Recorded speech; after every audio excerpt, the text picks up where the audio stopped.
You have an idea. You want to tell it to the world, but you don't know where to start. That's where Anchor comes in.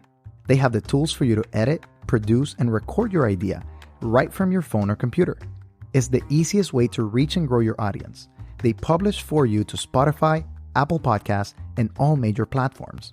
And to top it all off, they match you with advertisers so you can earn from your passion and your wonderful idea. So tell me, what are you waiting for?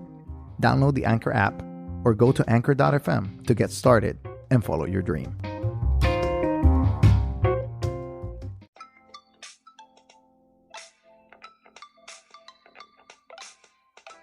Welcome to Disruptive Adventism. My name is Jose Briones, and I'll be your host for this podcast. This podcast is about discussing the polemical statements and practices that are part of the Adventist fabric, which in turn shape this belief system to be unique and relevant for today's society. Today's podcast is a special feature discussing the ideas behind who are the delegates, how long do they serve, and some reflections from President of the North American Division, Dan Jackson. We hope you enjoy it, and with nothing else to say, let us begin. Welcome again, everyone, to Disruptive Adventism. Today we have a special episode. We have a shorter episode because we're trying to just get a couple of words from one of the delegates at Annual Council. We're continuing our coverage of Annual Council here at Disruptive Adventism. So we have President of the North American Division, Dan Jackson, with us. How's it going?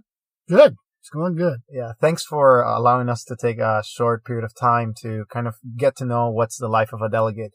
Before we start, I would like to get just a little bit of background on you. What do you like to do on your free time? Oh, in my free time, I love being at a beach. I do some reading.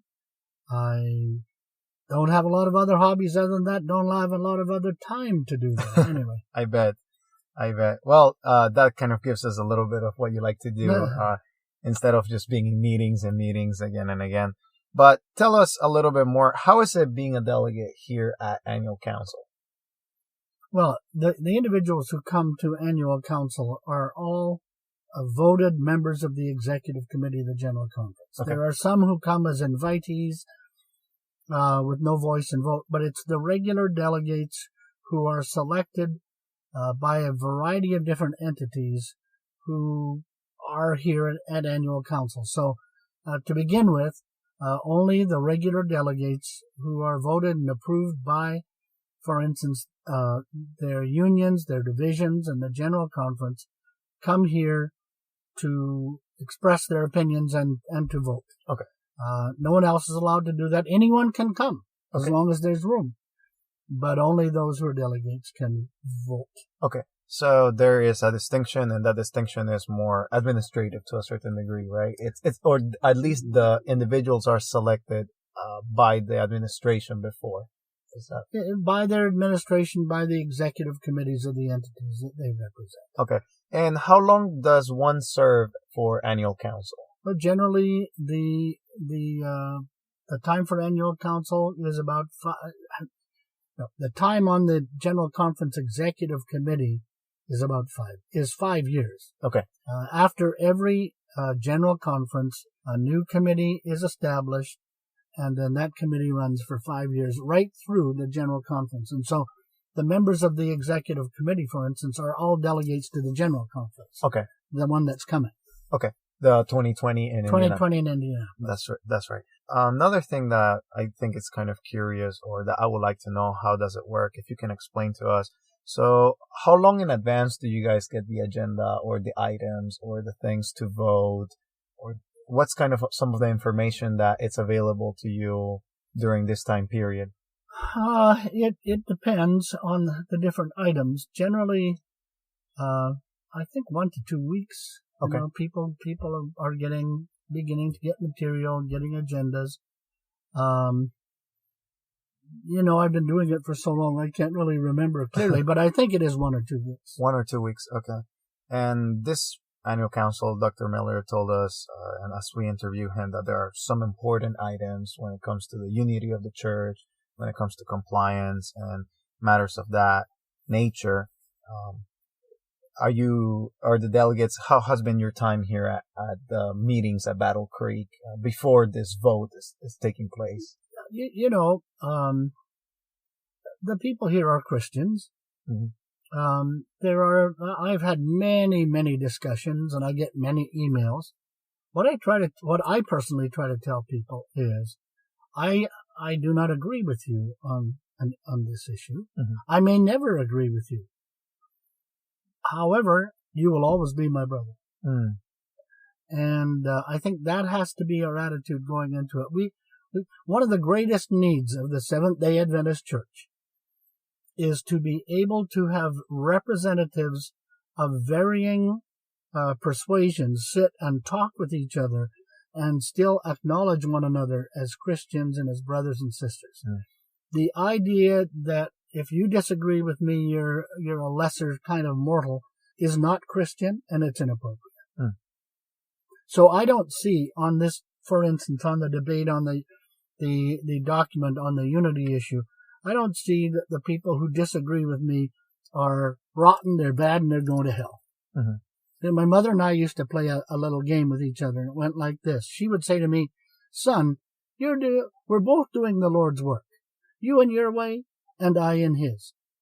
The idea was that my way is the right way and your way isn't. Oh, okay, I see. See, and that kind of mentality, we need to eliminate it from the church. Okay. Well, that we will not win every argument. We will not win the day every time around. But we always need to have the attitude that we have been brought together, and we are in unity when it comes to our doctrines, our mission.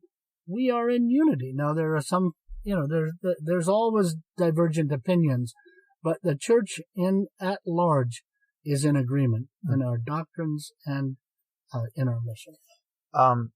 I came today to visit, and it was a beautiful service in the morning, an annual council at the Battle Creek Tabernacle. Is this the first time that has been done at Battle Creek? No, we did this a few years ago. Okay. Was I see a lot of people, with their beards and with the different, different styles of clothing.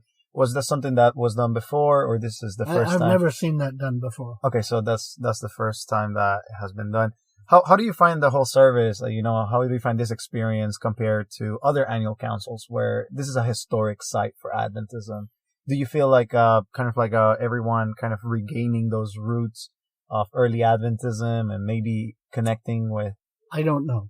Okay. I have not taken a poll, so I don't know how people are generally feeling.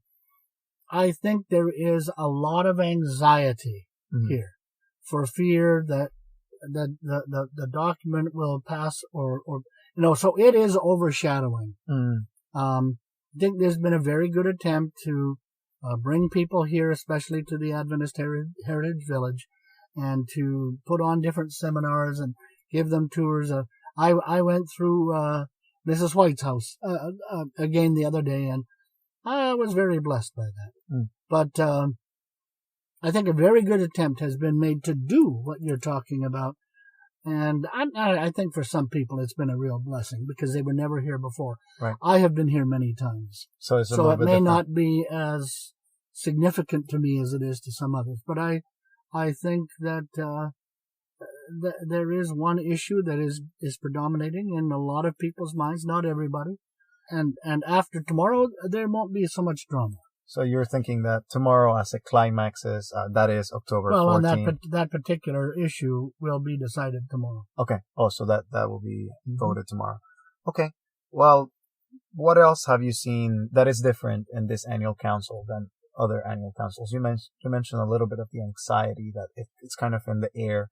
Are there other things that are different in this annual council, positive or otherwise? No, I think the those who have organized it have done a really good job, but that is always the case. So I haven't seen anything. It's special to be here, obviously, but I haven't seen anything particularly new or different. Okay. Anything that you're thinking ahead of the vote, as you are engaging with, tomorrow as October occurs, October 14th, Sunday, as it comes to the fore? Anything that you're thinking for your personal understanding of this issue that's been occurring? Any comments that you have? The only comment that I have is this is God's church. And no matter which way the vote goes tomorrow, there are people who predict all kinds of dire consequences, and there will be some fallout. There's no question, depending on which way the vote goes, and probably either way that the vote goes. But the fact is, this is God's church. It may rock and roll, but it's not going to fail. And the North American division isn't going to walk out of the church. I think we all need to recognize that, I tell people, especially young people, I'm a lifer. I have no intention of walking away from the church. I don't like everything that happens in my church. I don't. But I'm a lifer. I'm committed to remaining in the church. And what we need to really, really appeal for, especially going into tomorrow, is that God's Spirit will guide and direct. All right. Well, thank you very much, Elder Jackson. I know you have a little bit of a limited time, but I want to thank you for the opportunity to interview you here and for some of your reflections when it comes to annual council. If you will say one more word, we always like to give our guests the final word. So anything that comes to mind when it comes to this annual council or otherwise message that you want us to leave with. No, I think that let us, all of us, I keep praying over and over again, Lord, give to each of us the gift of submission to the direction of your Holy Spirit. Period. That was our discussion and reflection with President of the North American Division, Dan Jackson.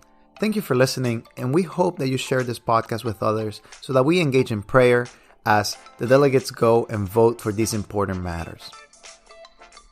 Thank you for listening today. We appreciate that you have taken the time to listen to our podcast and ask that you share it with others. Please leave a review on iTunes or your favorite podcatching app. If you're enjoying our content, we want to invite you to consider contributing to our cause by becoming a Patreon, where you will receive exclusive content, have the ability to sit down with the Disruptive Adventism team, and ask relevant questions for Adventism and society. If you're interested in contributing, head to patreon.com/Disruptive Adventism.